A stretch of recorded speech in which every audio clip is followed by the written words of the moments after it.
Among Us was developed by Innersloth and published by Tom Brow and was released on November 16th, 2018 on PC and mobile. This game has been popping up everywhere on social media, with tons of memes, fan art, and fan songs. I've avoided this game for a long time, and personally, I'm sick and tired of seeing it. It just looks like an unremarkable version of Club Penguin, with its cheap-ass presentation.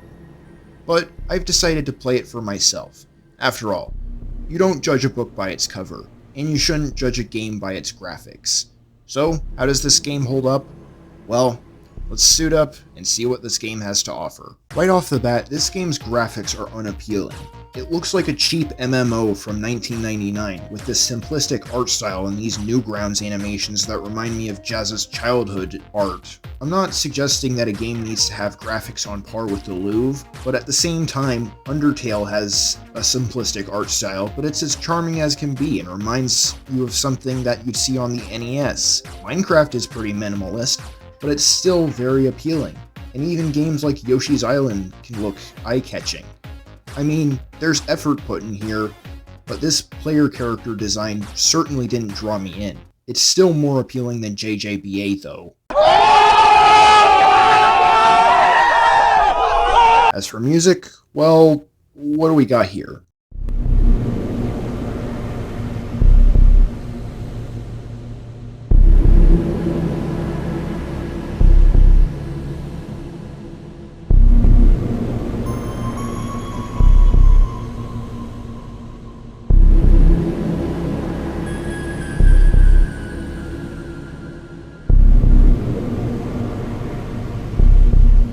We got serviceable, stock-sounding tunes not worth mentioning.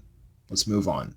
Brr, but you mentioned them anyway. I don't care! The controls are abysmal. Every time you make a slight move with the joystick, you always go sailing off and smacking your stupid face into a fucking wall. It feels like I'm going to plow through the damn wall of this stupid spaceship because I feel like I'm traveling at the speed of goddamn light. Do you want me to do my tasks, or do you want me to feel like I'm going to smack through the stupid wall of the spaceship?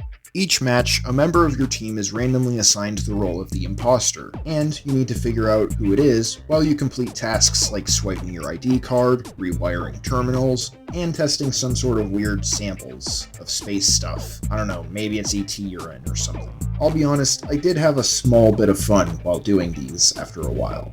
If you see a dead body, you have to report it, and you and your crew figure out who would do. But if you feel nervous, you can issue an emergency meeting.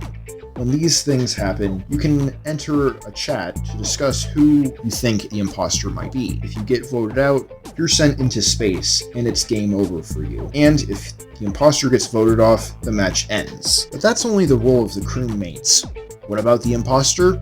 I don't know. In every match I participated in, I was a crewmate, but I'm not going to keep playing until I get randomly assigned the role of the imposter, because fuck off. But from what I've seen, you need to blend in with the rest of your crew and kill them off one by one. So, if a body gets found, a crew member can report it, and you need to blend in with the rest of the crew and avoid getting voted off. So, it's best you hide your victims. The biggest problem with this is that after a while, after this game has been out for a long time, people start to get good at it, and it comes to the point when a match ends so early because you end up figuring out who the imposter is just that quickly, and the structure of the game doesn't allow for much longevity in the long run. The game's structure is just fundamentally flawed. The reason why I like Splatoon 2 over Among Us is because that game actually provides a little bit of a challenge. It provides constant stimulation, which is something that Among Us just doesn't do. In Splatoon 2, you're making sure that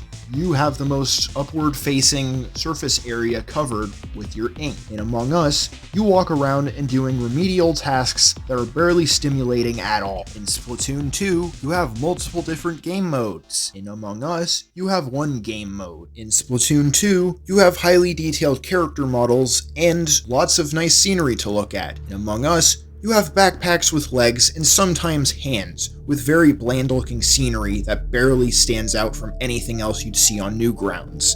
Actually, no, I take that back. something that doesn't stand out from anything on Newgrounds. In Splatoon 2, you have many different options to customize your playstyle. In Among Us, you don't get diddly dick for customizing your playstyle at all. Hopefully you understand where I'm coming from with these complaints and comparisons. The game's structure just doesn't allow for a very stimulating experience, and the game's longevity suffers as a result of this. Among Us is an ugly, repetitive, lacking in scope, tedious waste of time. The fact that you can waste your money and hard drive space to play this shit heap on your TV is even more frustrating. Why the fuck should I waste a single half-cent just to play something that only uses one button and a single joystick on a more powerful piece of hardware? This shit is already an embarrassment to the modern smartphone, a platform that has Angry Birds 2, Call of Duty Mobile, Asphalt Legends, Transformers Forged to Fight, and many more better-looking games. The fact I can waste actual money on this thing and play it on the same platform that I used to play Resident Evil Village or Doom Eternal is nothing more than an insult of the highest order to the console I rely on to offer me some of the best games I've ever played. If I have to watch TV just to get through your game, you really f***ed up! Among Us is more overhyped than Avengers Infinigame.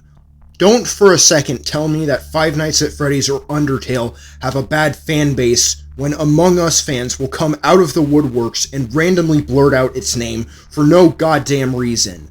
Don't come to me and tell me that Five Nights at Freddy's is try hard when Among Us doesn't try in the slightest.